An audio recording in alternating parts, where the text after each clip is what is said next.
बता दें साथियों, यदि अन्य लोगों से हटकर कुछ नया करना चाहते हैं तो आज ही शुरू कर दीजिए बत्तख पालन। जी हाँ दोस्तों, डक फार्मिंग का ऐसा बिजनेस आइडिया है कि जिससे आप अपनाकर अपने अर्निंग स्रोत को डेवलप कर सकते हैं। यह ऐसा बिजनेस है कि जो कि धीरे धीरे आपके अर्निंग स्रोत को डेवलप कर सकता है। मैं आपको इस वीडियो में पूरी तरह से गाइड करूंगा कि आप किस तरह से बत्तख पालन व्यवसाय को स्टार्ट कर सकते हैं। साथ ही दूसरे नंबर पॉइंट पर हम बात करेंगे बत्तख पालन हेतु शेड कैसा होना चाहिए, यानी बत्तख पालन व्यवसाय यदि आप शुरू करने की सोच रहे हैं तो शेड कैसे बना सकते हैं, यानी शेड कैसा होना चाहिए। और तीसरे नंबर पॉइंट पर हम बात करेंगे कि यदि इस व्यवसाय को आप स्टार्ट करना चाहते हैं, यानी बत्तख पालन व्यवसाय को स्टार्ट करना चाहते हैं और आपके पास पैसे नहीं है तो आप कैसे कर सकते हैं, उसके बारे में बात करेंगे साथियों तीसरे नंबर पॉइंट पर कि इस व्यवसाय को यानी डक फार्मिंग बिजनेस को स्टार्ट करते हैं तो गवर्नमेंट से हम सब्सिडी लेकर इस व्यवसाय को कैसे स्टार्ट कर सकते हैं। जी हाँ साथियों, मैं बता दूं, इस व्यवसाय को स्टार्ट करना चाहते हैं और आपके पास पैसे नहीं है तो आप इस व्यवसाय को स्टार्ट कर सकते हैं गवर्नमेंट से सब्सिडी लेकर। तीसरे पॉइंट पर हम बात करेंगे साथियों कि इस व्यवसाय को स्टार्ट करने के लिए हम गवर्नमेंट से सब्सिडी लेकर इस व्यवसाय को कैसे हम स्टार्ट कर सकते हैं। तीसरे पॉइंट पर हम जानेंगे विशेष तौर। साथ ही चौथे नंबर पॉइंट पर हम बात करेंगे प्रोडक्शन सेलिंग की। जी हाँ साथियों, किसी बिजनेस को हम स्टार्ट करते हैं तो प्रोडक्शन को लेकर, यानी कि किसी भी बिजनेस को हम स्टार्ट करते हैं उससे प्रोडक्ट हमें प्राप्त होता है तो उससे बेचने का भी टेंशन रहता है। हम बात करेंगे साथियों इस व्यवसाय में जो प्रोडक्ट प्राप्त होगा, जैसे कि बत्तख के अंडे प्राप्त होंगे या फिर उनके मांस जो प्राप्त होंगे उसका सेलिंग हम कैसे कर सकते हैं, खुले मार्केट में हम किस तरह से बेच सकते हैं, सेल कर अच्छे खासे अपने अर्निंग स्रोत को डेवलप कर सकते हैं। और साथ ही प्रॉपरली ढंग से हम बात करेंगे पांचवें नंबर मुख्य पॉइंट पर कि हम इस व्यवसाय को स्टार्ट करते हैं तो प्रॉफिट ये बिजनेस हमें कितना देगा। आपके अंदर कहीं ना कहीं ये भी प्रश्न उठ रहे होंगे कि इस व्यवसाय को जब हम स्टार्ट करेंगे तो प्रॉफिट मार्जिन हमें कितना प्राप्त हो सकता है। मुख्य पॉइंट के अलावा कुछ छोटे छोटे पॉइंट पर भी बात करेंगे साथियों, जैसे कि एक बत्तख को अंडे देने में कितना समय लगता है, कितने बत्तख से इस व्यवसाय को हम शुरू कर सकते हैं, बत्तख क्या खाती है और उन्हें क्या खिलाना चाहिए, बत्तख के चूजों को क्या खिला सकते हैं, एक बत्तख को मुर्गी का चारा क्या खिला सकते हैं हम, सबसे ज्यादा अंडा देने वाली बत्तख की कौन सी वैरायटी है, बत्तख का अंडा कब खराब होता है, बत्तख एक दिन में कितना खाना खाती है, और साथ ही लास्ट पॉइंट पर हम बात करेंगे कि बत्तख एक बार में कितने अंडे देती है। कुल मिलाकर मुख्य पॉइंट से लेकर शॉर्ट पॉइंट तक हम बात करेंगे छोटे छोटे पॉइंट पर जो आपके अंदर सवाल उत्पन्न हो रहे होंगे, जिस सवाल को जानने के लिए आप बार बार यूट्यूब वीडियोस पर क्लिक करके उस सवाल का जवाब ढूंढ रहे हैं, लेकिन कहीं ना कहीं वो सवाल आपको नहीं मिल पा रहा है, उसका जवाब नहीं मिल पा रहा है। मैं आपको साथियों इस वीडियो में प्रॉपरली ढंग से आपको बताएंगे कि किस तरह से इस व्यवसाय को आप स्टार्ट कर सकते हैं, बत्तख पालन व्यवसाय को किस तरह से आप स्टार्ट कर सकते हैं, कितने जगह की आवश्यकता होगी, कितने बत्तख से आप इस व्यवसाय को स्टार्ट कर सकते हैं, आपके पास पैसे नहीं, गवर्नमेंट से सब्सिडी लेकर इस व्यवसाय को कैसे स्टार्ट कर सकते हैं, साथ ही प्रोडक्शन के सेलिंग हम कैसे कर सकते हैं, कौन सी वैरायटी का चुनाव हम करें कि जिससे अंडा ज्यादा प्राप्त हो, कौन सी वैरायटी का अच्छा से चुनाव करें जिससे कि मांस हमें ज्यादा उत्पादन ले, यानी छोटे छोटे पॉइंट से लेकर कुछ लॉन्ग पॉइंट पर भी बात करेंगे साथियों। इसलिए इस वीडियो पर बने रहिए साथियों। आप बहुत तरह की वीडियो आपने यूट्यूब पर देखा है बत्तख पालन हेतु, इस वीडियो पर आपने फर्स्ट बार क्लिक किया है तो इस वीडियो को कंप्लीट आपको देख के जाना है साथियों, क्योंकि आप सभी जानते हैं आधा अधूरा ज्ञान विनाश का कारण होता है जो कि आपको आगे जाके परेशानी उत्पन्न कर सकता है। इसलिए इस वीडियो को कंप्लीट यदि देखते हैं तो मैं आपको जो भी आपके अंदर जो प्रश्न उत्पन्न हो रहे होंगे, कितना क्या करना है, नहीं करना, कैसे होगा, क्या होगा, हर एक प्रश्न का जवाब आपको इस वीडियो में मिल जाएगा। इसलिए कंप्लीट इस वीडियो को आपको देख के जाना है। तो हेलो नमस्कार दोस्तों, आपका स्वागत करता हूं अपना YouTube channel source of income पर। यदि फर्स्ट बार हमारे यूट्यूब चैनल पर आपने विजिट किया तो चैनल को सब्सक्राइब जरूर कीजिएगा साथियों, क्योंकि आप सभी जानते हैं हम अपने यूट्यूब चैनल पर प्रत्येक दिन का कुछ ना कुछ स्मॉल बिजनेस आइडिया से लेकर लॉन्ग बिजनेस आइडिया, साथ ही विलेज बिजनेस आइडिया और कुछ नए नए ट्रेंडिंग बिजनेस का रिव्यू अपने यूट्यूब चैनल पर लाते रहते हैं। इसलिए साथियों हमारे यूट्यूब चैनल को आप सब्सक्राइब करके जरूर रखिएगा, नहीं तो आने वाले अपडेट को आप शायद मिस कर सकते हैं। चलिए साथियों, समय को बर्बाद करने से पहले वीडियो को शुरू करते हैं। तो साथियों सबसे पहले हम मुख्य पॉइंट पर बात करेंगे पहले नंबर पर कि इस व्यवसाय को हम कैसे स्टार्ट कर सकते हैं, यानी बत्तख पालन व्यवसाय को हम कैसे स्टार्ट कर सकते हैं। ध्यान है साथियों, इस व्यवसाय को स्टार्ट करने से पहले आपको मुख्य रूप से 5 पॉइंट पर आपको ध्यान रखना है। पहला नंबर पॉइंट उठता है साथियों, वो होता है जलवायु। जी हाँ साथियों, ध्यान है साथियों, यदि आप इस व्यवसाय को शुरू करना चाहते हैं तो आपको जलवायु पर विशेष तौर से ध्यान रखना होगा। यानी आप इस व्यवसाय को गांव के तालाब या फिर खुद के तालाब या फिर धान मक्के किसी भी छायादार वातावरण में इस व्यवसाय को आप शुरू कर सकते हैं। साथ ही आपको तापमान पर विशेष तौर से ध्यान रखना है साथियों, यानी कि इस व्यवसाय को आप स्टार्ट करते हैं तो मिनिमम तापमान 25 डिग्री से 35 डिग्री के एवरेज में होना चाहिए। बत्तखों के लिए उच्च तापमान ये होता है साथियों, यानी 25 डिग्री से 35 डिग्री में बत्तख आसानी से सर्वाइव करते हैं, उन्हें बहुत अच्छे से आनंद भी मिलता है और उससे सर्वाइव करने में दिक्कत भी नहीं होते हैं, और साथ ही समय समय पर अंडे भी देने में उन्हें परेशानी नहीं होती है, और साथ ही ये संख्या एकदम से बनी रहती है। यदि तापमान का उतार चढ़ाव ज्यादा हो जाता है तो बत्तख का मृत्यु दर भी बढ़ सकता है, चूजे का मृत्यु दर भी बढ़ जाएगा। इसलिए आपको तापमान पर आपको विशेष तौर से ध्यान रखना पड़ेगा, साथ ही वातावरण और ये सब चीज पर आपको विशेष तौर से ध्यान रखने की जरूरत है। साथ ही दूसरे नंबर पॉइंट उठते हैं यहाँ पर साथियों, खाने पीने पर विशेष तौर से आपको ध्यान रखना है। बत्तखों के खाने पीने के लिए आपको विशेष तौर से ध्यान रखने की जरूरत है। ध्यान है साथियों, बत्तखों को सूखा चारा कभी भी नहीं खिलाना चाहिए, क्योंकि इस तरह के खाना उनके गले में फंस सकता है। ध्यान है साथियों, जब भी आप बत्तखों को खाना खिलाते हैं तो खाना थोड़ा सा गीला होना चाहिए, जैसे बत्तख चावल, मक्का, चोकर, घोंगे और छोटे मोटे मछली। इस तरह के खाने बत्तख को खाना बहुत ज्यादा पसंद होता है। आप छोटे मोटे जो छोटे छोटे मछलियां होते हैं, मछली के बच्चे या फिर मछली के पीस, आप उन्हें दे सकते हैं। बत्तख को बहुत ज्यादा पसंद होता है, जिसे बत्तख बड़े चाव से भी खाते हैं। तीसरी पॉइंट उठता है, यदि आप इस व्यवसाय को तालाब में शुरुआत करना चाहते हैं तो आपको तालाब पर विशेष तौर से ध्यान रखना होगा, जैसे कि तालाब की गहराई कम से कम 1.5 से 2 मीटर होना ही चाहिए, और साथ ही जलीय वनस्पति जितने होते हैं उन्हें समय समय पर निकाल देना है,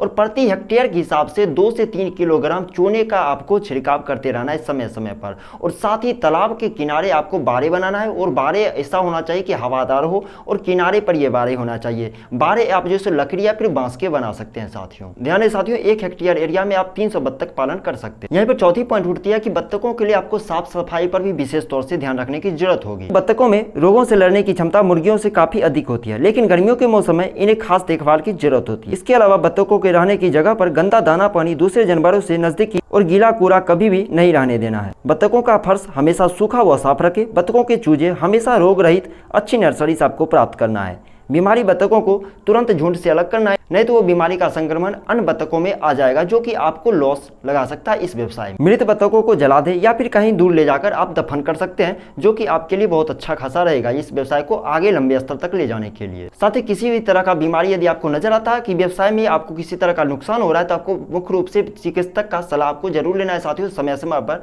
नहीं तो ये भी थोड़ा बहुत आपको नुकसान दे सकता है इस व्यवसाय को आगे बढ़ाने में। साथ ही इस व्यवसाय को लंबे स्तर तक ले जाने के लिए आपको मुख्य रूप से चूजे पर विशेष तौर से ध्यान देने होंगे, क्योंकि चूजे की मरने की संख्या इस व्यवसाय को लॉस लगा सकती है, यानी कि चूजे पर विशेष तौर से आपको ध्यान रखने की जरूरत होगी। चूजे को टीन गार्ड के घेरे में रखें। अंडे से निकलने वाले चूजे को फर्श पर रखने से पहले चटाई जरूर बिछा दें। 5 से 6 हफ्तों तक हर 2 से 3 दिनों में चटाई को धूप में जरूर सुखाएं। चूजों को रोज दिन 3 से 4 बार समय समय पर पानी आपको पिलाना है, और जैसे 1 महीने के चूजे हो जाते हैं उन्हें तालाब में आप छोड़ सकते हैं। लेकिन आपको ध्यान रखना है साथियों, शिकारी पक्षी से आपको चूजे को सुरक्षित रखना है, नहीं तो ऐसा होगा कि शिकारी पक्षी जब चूजे पर आक्रमण करते हैं तो आपके चूजे की संख्या कम जाएगी। इसलिए मुख्य रूप से जब 1 महीने के चूजे आपके हो जाए, तालाब में छोड़ने से पहले आपको ध्यान रखना है शिकारी पक्षी का आक्रमण उस पर ना पड़े, यानी कि व्यवसाय को आपको लॉस लगा सकता है। चूजे का संख्या यदि कम जाता है, शिकारी पक्षी आक्रमण करते हैं। तो 5वें नंबर पॉइंट पर हम बात करते हैं, इस व्यवसाय को यदि आप स्टार्ट करते हैं तो वैरायटी की चयन आपको मुख्य रूप से करना। अच्छे नस्ल का वैरायटी का आप चुनाव नहीं करते हैं तो आपका व्यवसाय अच्छे ग्रोथ लेवल पर नहीं जाएगा। तो सबसे पहले हम बात करेंगे अंडे उत्पादन है, तो इस व्यवसाय को आप स्टार्ट करते हैं तो अंडे के लिए सबसे पहले मैंने 3 वैरायटी का चुनाव किया, और जिससे आप इस व्यवसाय को स्टार्ट करते हैं तो अंडे के लिए इन वैरायटी का चुनाव कर सकते हैं। पहले नंबर पर जाता है भारतीय धावक बत्तख, दूसरे नंबर पर जाता है व्हाइट एंड ग्रेनिश भारतीय धावक बत्तख, और तीसरे नंबर पर जाता है खाकी कैंपबेल बत्तख। इन 3 वैरायटी का चुनाव आप कर सकते हैं,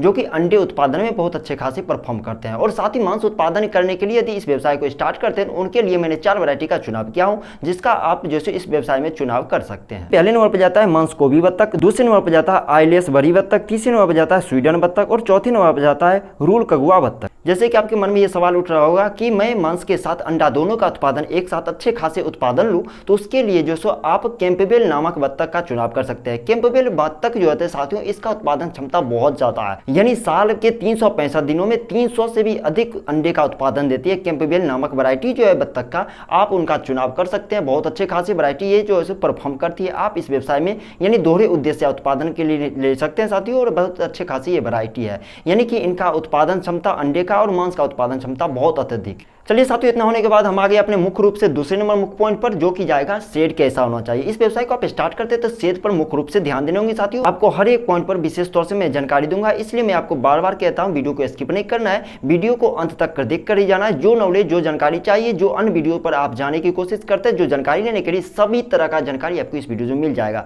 इसमें बारी बारी से आपको हर एक जानकारी हर एक स्टेप बाय स्टेप बताता हूँ साथियों, इसलिए आपको रिक्वेस्ट करता हूँ, आपसे विनती करता हूँ कि इस वीडियो को अंत तक जरूर देख के जाइएगा। यदि लगे कि वीडियो में मैं कुछ जानकारी गलत बता रहा हूँ तो अब नीचे कमेंट बॉक्स में आप जरूर बताइएगा साथियों। लेकिन सबसे पहले आपको वीडियो को कंप्लीट देख के जाना है, उसके बाद ही बताइएगा क्या मैंने इस वीडियो में कुछ गलत भी बताया है। बता दें साथियों, बत्तख पालन हेतु शेड का निर्माण आप पर डिपेंड करता है, यानी आपकी जैसी मर्जी शेड वैसा बना सकते हैं। इन्हें सभी प्रकार की जगह, ऊंची नीची गीली सूखी जगह में बड़ी ही आसानी से पाला जा सकता है। कहने का आशय यह है कि बत्तखों को गीली जगह से कोई आपत्ति नहीं होती है, इसलिए आप अपने आवास का प्रबंधन आप अपने अनुसार कर सकते हैं। कहने का मतलब उद्यमी फलों की टोकरी, लकड़ी या फिर तेल का ड्रम इत्यादि का उपयोग कर, यानी छोटे मोटे लेवल पर भी आप जो है शेड बना सकते हैं। इसके लिए कोई विशेष तौर की जानकारी नहीं पड़ेगी, यानी तेल का जो डब्बे होते हैं या फिर फलों का जो टोकरी होता है उनसे, या फिर टीन के डब्बे होते हैं उनसे छोटे मोटे 2-3 हज़ार के जो इन्वेस्टमेंट पर भी आप शेड बना सकते हैं। इनके लिए कोई बड़ी तरह की मतलब जो शेड बनाने का टेंशन आपको नहीं कि शेड भाई बड़ा होना चाहिए, लंबा होना चाहिए, ये सब चीज़ आप पर कोई मेंटेन नहीं करता है बत्तखों के लिए, क्योंकि बत्तख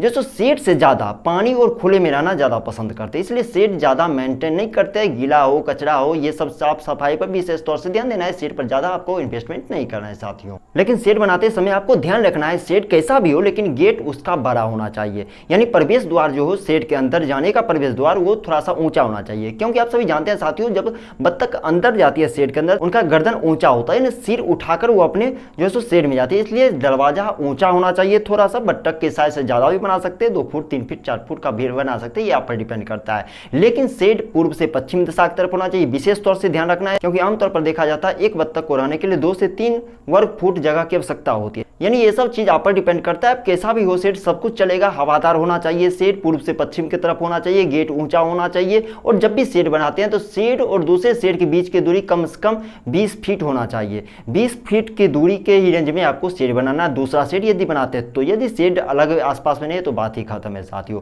और गेट ऊंचा होना चाहिए, ये सब चीज पर आपको मुख्य रूप से ध्यान रखना है और ज्यादा आपको ध्यान नहीं देना है। शेड कैसा भी होगा चलेगा साथियों, बत्तख को इससे कोई भी आपत्ति नहीं होगी। चलिए साथियों, इतना होने के बाद हम आ चुके हैं अपने तीसरे नंबर मुख्य पॉइंट की तरफ। वो पॉइंट जाएगा कि इस व्यवसाय को स्टार्ट करने के लिए हम गवर्नमेंट से सब्सिडी कैसे प्राप्त कर सकते हैं। आपके पास पैसे नहीं, रुपये नहीं, इस व्यवसाय को स्टार्ट करने की मन बना ली है, मुझे स्टार्ट करना ही है, लेकिन आपके पास पैसे नहीं तो गवर्नमेंट से सब्सिडी लेकर भी इस व्यवसाय को आप स्टार्ट कर सकते हैं साथियों। मैं विशेष तौर से जानकारी दूंगा कि इस व्यवसाय को स्टार्ट करने की आप सोच लिया, मन बना लिए हैं, लेकिन आपके पास पैसे नहीं तो गवर्नमेंट से सब्सिडी लेकर किस तरह से इस व्यवसाय को स्टार्ट कर सकते हैं। चलिए दोस्तों, हम बात करते हैं किस तरह से आप गवर्नमेंट से सब्सिडी लेकर इस व्यवसाय को आप स्टार्ट कर सकते हैं। ध्यान है साथियों, बत्तख पालन हेतु गवर्नमेंट सब्सिडी भी प्रोवाइड करवाती है। इसके लिए गवर्नमेंट डक फार्मिंग लोन देती है, जो कि आप नाबार्ड बैंक से ले सकते हैं, यानी कि राष्ट्रीय कृषि विकास ग्रामीण बैंक के अंतर्गत लोन के साथ साथ सब्सिडी भी प्राप्त कर सकते हैं। और ये सब गवर्नमेंट आपको बहुत जल्द प्रोवाइड भी कराते हैं, लेकिन इसके लिए आप थोड़ा सा आपको डॉक्यूमेंट वेरिफिकेशन करना पड़ेगा और थोड़ा सा बैंक का चक्कर भी आपको लगाना पड़ सकता है। बता दें साथियों, बत्तख पोल्ट्री फार्म लोन लेने के लिए आपको सरकार 25% तक की सब्सिडी देती है। समर वर्ग के साथ ओबीसी वर्ग के जितने भी लोग आते हैं उनके लिए जो है गवर्नमेंट इस व्यवसाय को स्टार्ट करने के लिए 25% तक की सब्सिडी देती है, और साथ ही SC/ST वर्ग के लोगों के लिए 35% तक की सब्सिडी गवर्नमेंट इस व्यवसाय को स्टार्ट करने के लिए देती है। ध्यान है साथियों, इस व्यवसाय को स्टार्ट करने के लिए प्रधानमंत्री मुद्रा लोन से भी आप लोन प्राप्त करके इस व्यवसाय को स्टार्ट कर सकते हैं। जैसा कि आप इस डायग्राम से समझ सकते हैं, यानी इस डायग्राम में आपको पता चल गया होगा कि ऊपर मैंने ब्याज दर दर्शा दिया हूँ, ऋण का प्रकार दर्शा दिया हूँ, ऋण की राशि दर्शा दिया हूँ, ऋण चुकाने की अवधि दर्शा दिया हूँ, जमानत के रूप में आपको क्या लेना है नहीं लेना है सब कुछ मैंने दर्शा दिया हूँ। इस डायग्राम का आप स्क्रीनशॉट ले लीजिए और अच्छे खासे से आप समझ सकते हैं, यानी कि इस व्यवसाय को स्टार्ट करने के लिए प्रधानमंत्री मुद्रा लोन के अंतर्गत भी आप लोन ले सकते हैं साथियों। चलिए साथियों, इतना होने के बाद हम आ चुके हैं अपने चौथे नंबर मुख्य पॉइंट की तरफ, यानी बत्तख से प्राप्त उनके अंडे और साथ ही उनके मांस का हम सेलिंग कैसे कर सकते हैं। इस व्यवसाय को बढ़ावा देता है उनका प्रोडक्शन वैल्यू, यानी प्रोडक्शन आपका अच्छा खासा यदि सेल होता है तो अच्छे खासे आप इनकम कर सकते हैं। सेलिंग डिपेंड करता है आपका बिजनेस चलेगा या फिर नहीं चलेगा, इसलिए आपको सेलिंग प्रोसेस भी आपको अच्छे खासे समझने की जरूरत होगी। बता दें साथियों, ये ऐसा व्यवसाय है जिसमें कि प्रोडक्ट सेलिंग के लिए आपको टेंशन नहीं लेना होगा, क्योंकि मार्केट में बत्तख का अंडा और मांस काफी डिमांड में है, जो कि आपको ये महसूस नहीं होने देगा कि आपका प्रोडक्शन सेल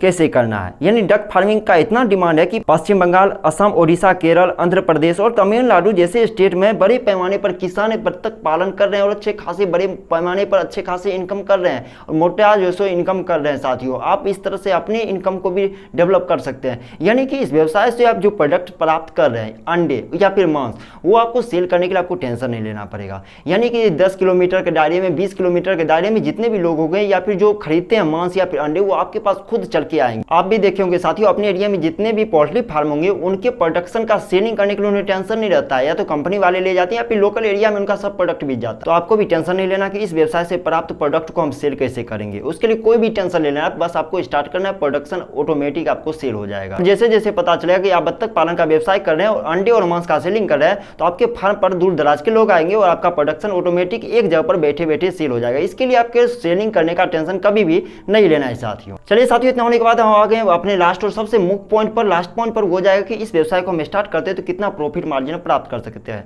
यानी कि डक फार्मिंग प्रॉफिट मार्जिन के बारे में इस वीडियो में बात करेंगे लास्ट पॉइंट पर, इसलिए आपको इस वीडियो के लास्ट पॉइंट पर आपको बने रहना है। बता दें साथियों, जहां तक बात उठती है प्रॉफिट मार्जिन, तो आपको ये चीज ध्यान में रखना है कि एक बत्तख साल भर में 275 से 300 अंडे एक साल में देती है और बत्तख का अंडा 8 से 10 रुपए प्रति पीस के हिसाब से बिकता है। और यदि आप इस व्यवसाय को केवल 1000 बत्तख से शुरू करते हैं, यानी कि 300 अंडे के हिसाब से देखा जाए तो प्रति वर्ष 3 लाख अंडे आप प्राप्त कर सकते हैं। और यदि आप केवल 10 रुपया प्रति पीस के हिसाब से 3 लाख अंडे को बेचते हैं तो इसके हिसाब से हो गया 3 लाख गुने 10 रुपया, यानी कि 30 लाख का इनकम आप प्रति वर्ष कर सकते हैं। ये तो जाएगा साथियों केवल अंडे का। इसमें मान लीजिए कि आपने इन्वेस्टमेंट किया 5 लाख 7 लाख 10 लाख भी मैं काट दिया तो प्रति वर्ष आप 20 लाख का इनकम कर सकते हैं, केवल 1000 बत्तख आप पालन करते हैं। तो आपका बत्तख ने 275 से 300 अंडे प्रति वर्ष यदि देते हैं तो आपका कैलकुलेशन बहुत एकदम अच्छे से रहेगा, जो कि 8 से 10 रुपये के एवरेज मार्केटिंग चार्ज में लेकर चलता हूं साथियों। मतलब 8 से 10 रुपये में आसानी से अंडे बिक जाते हैं वो बत्तख के, क्योंकि जो मुर्गे के अंडे होते हैं उनसे साइज इसका डेवलप होता है, इसलिए इसका रेट ही हाई वैल्यू में रहता है। 1000 बत्तख से आपने प्रति वर्ष 3 लाख अंडे प्राप्त किए, यानी 10 रुपये के हिसाब से बेचते हैं तो 30 लाख का कैलकुलेशन हुआ। वहीं पर यदि 10 लाख महीने काट दिया कि एक साल में आपने मेहनत किया है तो 20 लाख फिर भी आपका प्रॉफिट मार्जिन जाता है एक साल में। साथियों ये बात उठती है केवल अंडे की, यानी मांस का भी सेलिंग करते हैं तो मांस आप जो है सो बत्तख का मांस 1.5 से 2 लाख का भी मांस आप सेल कर सकते हो, लेकिन मांस यदि सेल करते हैं तो अंडा आपको कम हो जाएगा। ये चीज ध्यान रखना है कि मांस अलग से तो निकलेगा नहीं, जो बत्तख को आप सेल कीजिए वही तो बत्तख अंडा भी देगी। तो इसलिए आपको अंडा या तो कलेक्शन करना है या फिर मांस कलेक्शन करना है या फिर दोनों को कलेक्शन करना है। तो मैंने आपको बता दिया हूं वैरायटी का नाम खाकी कैंपबेल नाम की जो वैरायटी है उससे दोहरे उद्देश्य आप इस व्यवसाय को स्टार्ट कर सकते हैं, जिससे कि मांस भी प्राप्त कर सकते हैं और अंडे भी प्राप्त कर सकते हैं। यानी कुल मिलाकर देखा जाए यदि अंडे पर भी आप छोड़ दे इस व्यवसाय को तो केवल 1000 बत्तख से एक साल में 20 लाख का इनकम प्रॉफिट मार्जिन आप प्राप्त कर सकते हैं साथियों। कुल मिलाकर देखा जाए आप अपने अनुसार कैलकुलेशन कर सकते हैं, यदि अंडे के साथ मांस करते हैं तो वो प्रॉफिट मार्जिन आपका खुद जो सो एक्स्ट्रा इनकम हो जाएगा। साथियों यहाँ पे कैलकुलेशन की जब बात उठती है तो यहाँ पर बात उठता है कि पोल्ट्री फार्म व्यवसाय को हम कैसे स्टार्ट करें। प्रॉपर्ली आपको वीडियो देखना है तो ऊपर आई बटन पर आपको बार बार लिंक मिल रहा है, वहां पर विजिट करके आप जानकारी ले सकते हैं कि किस तरह से हम पोल्ट्री फार्म व्यवसाय को स्टार्ट कर सकते हैं, कितना प्रॉफिट मार्जिन जाएगा, कितना लॉस जाएगा, किस तरह से उसका सेट फर्म होना चाहिए, कैसे सब्सिडी प्राप्त करना है, कितने मुर्गे से इस व्यवसाय को स्टार्ट कर सकते हैं। पूरे प्रॉपर्ली ढंग से मैंने गाइड किया हूं, वीडियो आपको ऊपर आई बटन पर लिंक पर आपको मिल जाएगा साथियों, वहां पर जाकर आप देख सकते हैं। और साथ ही बकरी फार्म व्यवसाय को यदि स्टार्ट करने की आप सोच रहे हैं तो उसके लिए भी मैंने ऊपर आई बटन पर आपको लिंक मिल जाएगा, या फिर हमारे चैनल पर विजिट करके भी वहां से देख सकते हैं बकरी फार्म व्यवसाय को कैसे स्टार्ट कर सकते हैं। चलिए साथियों शॉर्ट क्वेश्चन पे आ गए। पहला नंबर क्वेश्चन उठता है कि एक बत्तख समय कितना लेता है अंडे देने में। तो मैं बता दूं साथियों एक बत्तख 45 दिन से 65 दिनों के आसपास समय लेगी आपको अंडे देने के लिए, वो मैच्योर हो जाएगी उसके बाद अंडे देती है। दूसरे नंबर पॉइंट उठता है साथियों क्वेश्चन यहाँ पर कितने बत्तख से इस व्यवसाय को स्टार्ट कर सकते हैं। बता दें साथियों ये आपके बजट पर डिपेंड करता है,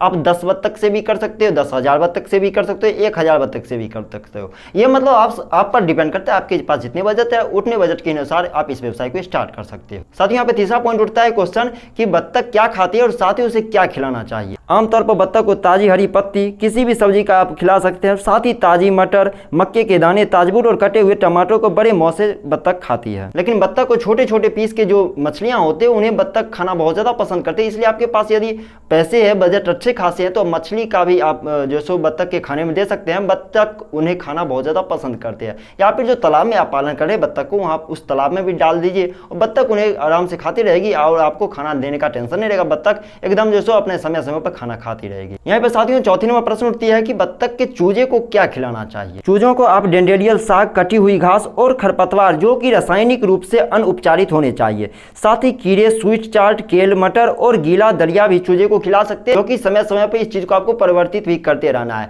और यह ध्यान देना है कि चूजे जब 1 महीने को हो जाए तो उसे तालाब में आपको छोड़ देना है, लेकिन शिकारी पक्षी से आपको बचाव भी करना है साथियों। साथियों यहाँ पर 5वीं नंबर एक प्रश्न उठता है, ये कॉमन प्रश्न है साथियों कि क्या बत्तख को हम मुर्गी के खाने खिला सकते हैं। बता दें साथियों यह प्रश्न आमतौर पर अक्सर सुनने को मिलता है। देखा जाए तो साथियों अधिकांश मामलों में इस प्रश्न का उत्तर हाँ में होगा, क्योंकि बत्तखों की कुछ विशिष्ट पोषक संबंधी आवश्यकताएं होती है, लेकिन उनमें से अधिकांश विशिष्ट आवश्यकताएं उनके बढ़ते समय आवश्यक होती है।